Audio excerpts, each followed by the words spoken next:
So yun, ito na naman, interview natin ating kapatid, how's your experience here in the campsite? Nice lang, Tay. Nakabuo ko ng anak. Yun, akalain mo. Joke lang, Tay. Joke lang po. Walang cut yan, Brad, walang cut yan. Hindi ko ikakat yan. Joke lang po, guys. Huwag niyong pagkalitan.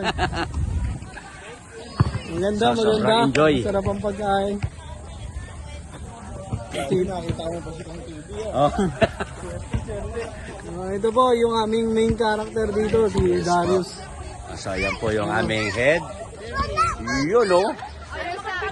How about you, my fellow brother?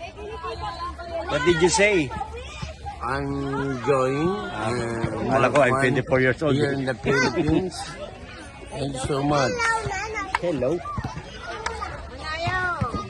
Gising ba yung tulog?